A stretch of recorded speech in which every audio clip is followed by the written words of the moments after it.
आपण अनेकदा ऐकतो की एखाद्या व्यक्तीच्या निधनानंतर त्यांना विचार किंवा परंपरा असं म्हटलं जातं. हो, हे शब्द खूप वापरले जातात. पण एखादी व्यक्ती विचार बनते कशी? म्हणजे नक्की काय घडतं?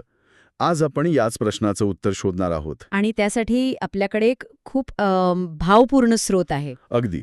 दिग्रस शहरातील एक महत्त्वाचं व्यक्तिमत्व श्री रामूजी सुवालाल पवार यांच्या निधनानंतर प्रसिद्ध झालेल्या एका आदरांजलीच्या मजकुरातून आपण हा शोध घेणार आहोत. त्यांच्या आयुष्याच्या कोणत्या पैलूमुळे ते केवळ एक व्यक्ती न राहता एक प्रेरणा बनले याचा आपण मागोवा घेऊया. आणि हा जो मजकूर आहे तो सुरुवातीलाच त्यांना संघर्ष, जिद्द व सेवाभाव यांचे चालते बोलते प्रतीक असं म्हणतो. हो, आणि त्यासोबत ते सफाई कामगार आयोगाचे माजी अध्यक्ष होते आणि शिवछत्रपती पुरस्कार विजेते खेळाडूही होते. म्हणजे व्यक्तिमत्वाला अनेक पैलू आहेत. बरोबर. चला तर मग या आदरांजलीच्या प्रत्येक शब्दातून त्यांच्या व्यक्तिमत्वाचा आणि त्यांच्या प्रवासाचा अर्थ समजून घ्यायचा प्रयत्न करूया. नक्कीच. तर या आदरांजलीत त्यांच्या प्रवासाची सुरुवात होते ती क्रीडा क्षेत्रातल्या योगदानाने. कबड्डीमधील कामगिरीबद्दल त्यांना शिवछत्रपती पुरस्कार मिळाला होता. हो, ही खूप मोठी गोष्ट आहे. राज्याचा सर्वोच्च क्रीडा सन्मान. नक्कीच. पण मला इथे एक प्रश्न पडतो. कबड्डी हा खेळ म्हणजे तो एक आक्रमक, जवळजवळ संघर्षमय खेळ आहे, बरोबर? हो, शारीरिक ताकदीचा आणि चपळाईचा कस लागतो. मग या खेळातून मिळालेले धडे एखाद्या व्यक्तीला सेवाभाव आणि माणुसकी यांसारख्या मूल्यांसाठी कसे काय प्रेरित करू शकतात? यात थोडासा विरोधाभास नाही का वाटत? तुमचा प्रश्न खूपच महत्वाचा आहे आणि खरं सांगायचं तर या आदरांजलीचं सौंदर्यच त्यात दडलेलं आहे. अच्छा. हो, वरवर पाहिलं तर हा विरोधाभास वाटू शकतो, पण आपण जर का खोलवर विचार केला तर लक्षात येतं की याच खेळानं त्यांच्या सामाजिक कार्याचा पाया रचला. ते कसं काय? त्या मजकुरात एक ओळ आहे. त्यात म्हटलंय की खेळाच्या मैदानावर जिद्द, शिस्त व संघर्षाचे जे धडे त्यांनी दिले तेच मूल्य त्यांनी आपल्या संपूर्ण आयुष्यात जपले. जिद्द, शिस्त आणि संघर्ष. अगदी. कबड्डी हा फक्त ताकदीचा खेळ नाहीये, तो सांघिक भावनेचा खेळ आहे, बुद्धीचा खेळ आहे. हो, बरोबर. तुम्हाला एकाच वेळी हल्ला आणि बचाव दोन्ही करावं लागतं. बरोबर. आपल्या संघातील खेळाडूंना वाचवायचं असतं आणि प्रतिस्पर्ध्याच्या क्षेत्रात जाऊन गुणही मिळवायचे असतात. म्हणजे स्वतःच्या संरक्षणासोबतच इतरांसाठी धोका पत्करण्याची तयारी. अरे वा, हा विचारच वेगळा आहे. हाच तर सेवाभावाचा मूळ विचार आहे की नाही? स्वतःच्या मर्यादेपलीकडे जाऊन समाजासाठी, आपल्या माणसांसाठी लढणं. म्हणजे त्यांच्यासाठी कबड्डीचं मैदान हे एक प्रकारे समाजकार्याचं एक लहान स्वरूप होतं. अगदी. ही आदरांजली तेच सूचित करते. तिथली शिस्त, संघासाठी खेळण्याची वृत्ती आणि ती हरणार नाही ही जिद्द, हीच मूल्य त्यांनी आयुष्यभर जपली असं दिसतं. वाह, म्हणजे खेळाने त्यांना केवळ एक पुरस्कार नाही दिला तर आयुष्यभरासाठी एक नैतिक दिशा दिली. हो, आणि ही मूल्य, जिद्द आणि संघर्ष त्यांनी फक्त स्वतःपुरती ठेवली नाहीत, तर समाजासाठी वापरली. आणि मला वाटतं तिथूनच त्यांच्या राजकीय आणि सामाजिक प्रवासाला खऱ्या अर्थाने सुरुवात झाली असावी, नाही का? अगदी तसंच.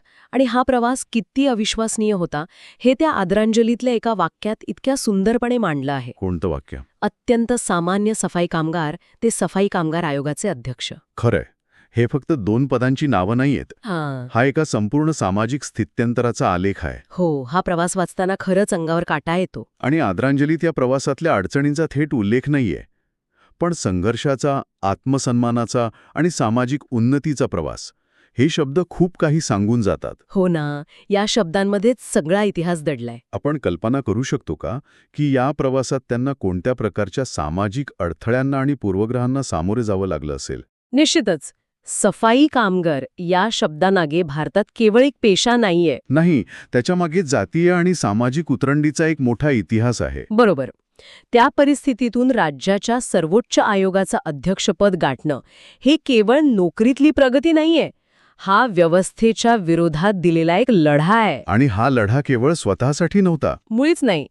म्हणूनच त्या आदरांजलीत आत्मसन्मान आणि सामाजिक उन्नती या शब्दांवर इतका भर दिलाय. म्हणजे त्यांचा प्रत्येक विजय हा फक्त त्यांचा वैयक्तिक नव्हता, तो संपूर्ण समाजाचा विजय होता. हो. आणि म्हणूनच सफाई कामगार ते अध्यक्ष ही केवळ एक टॅगलाईन नाहीये, ती त्यांच्या संपूर्ण कार्याची नैतिक दिशा ठरवते. अच्छा, यातून हे अगदी स्पष्ट होतं की ते आपलं मूळ कधीही विसरले नाहीत.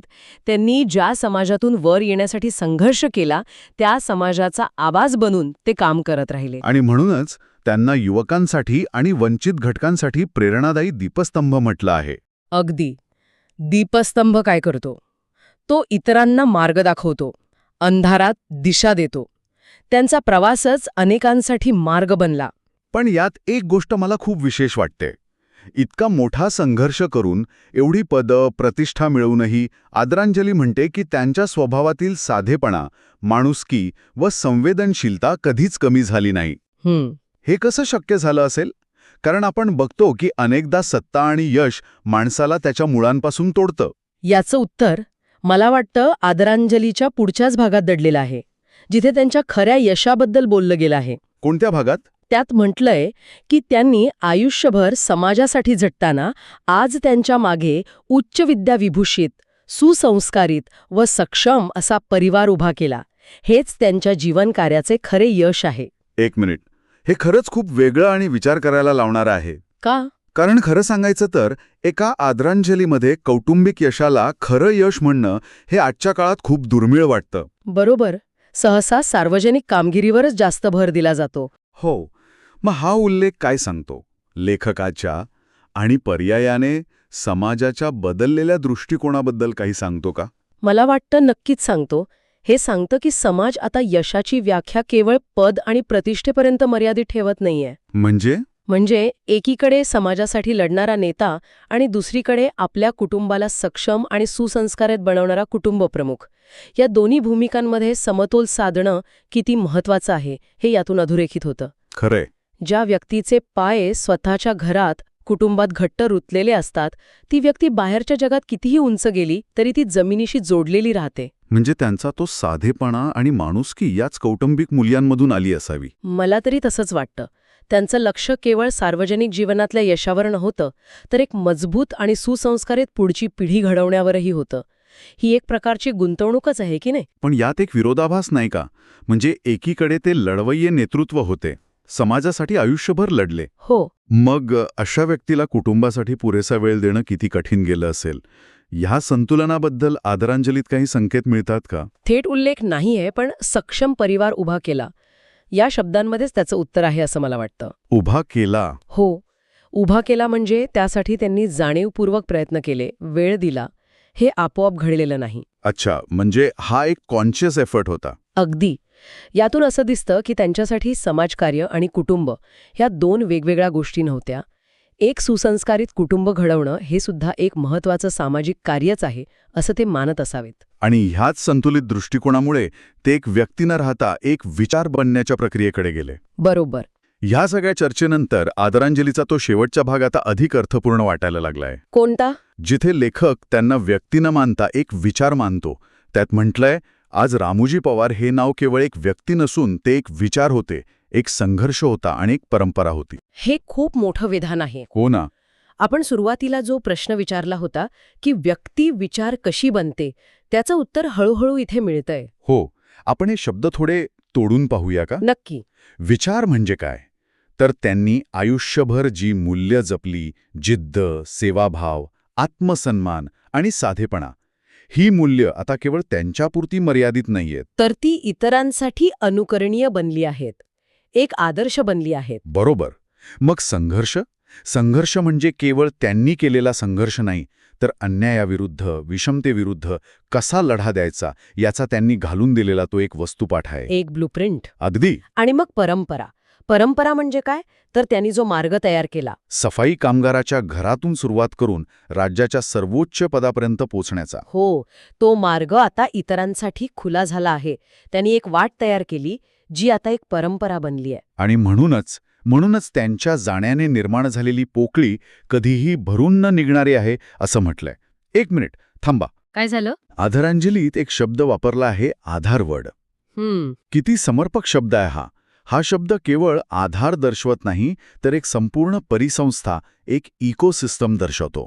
बरोबर. जसा वड आपल्या पारंब्यावर अख्खं झाड सांभाळतो, अनेकांना सावली देतो, पक्ष्यांना घर देतो, मला वाटतं या एका शब्दात त्यांचं संपूर्ण जीवनकार्य सामावले आहेत. अगदी बरोबर बोललात.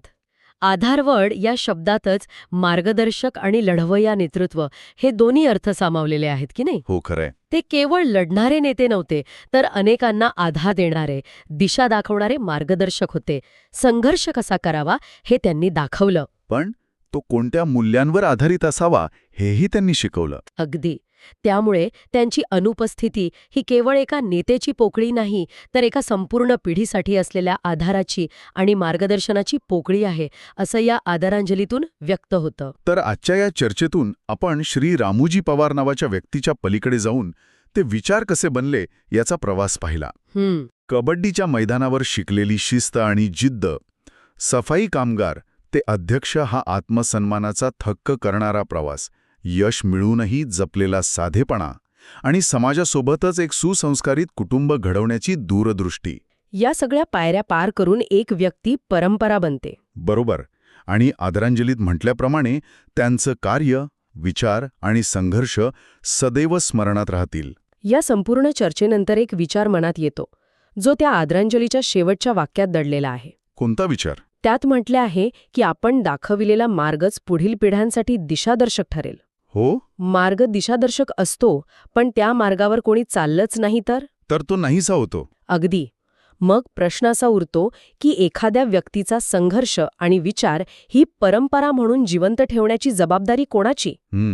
केवळ त्यांचं स्मरण करून ती जिवंत राहील, की त्यांनी पेटवलेली संघर्षाची आणि सेवेची मशाल हातात घेऊन वर्तमानातील अन्यायाविरुद्ध लढण्यासाठी पुढच्या पिढीने त्या मार्गावर चालत राहिलं पाहिजे? हा विचार करायला लावणारा प्रश्न आहे. आणि मला वाटतं हा प्रश्न ऐकणाऱ्यांच्या मनात निर्माण करणं हेच कदाचित या आदरांजलीचं खरं यश आहे.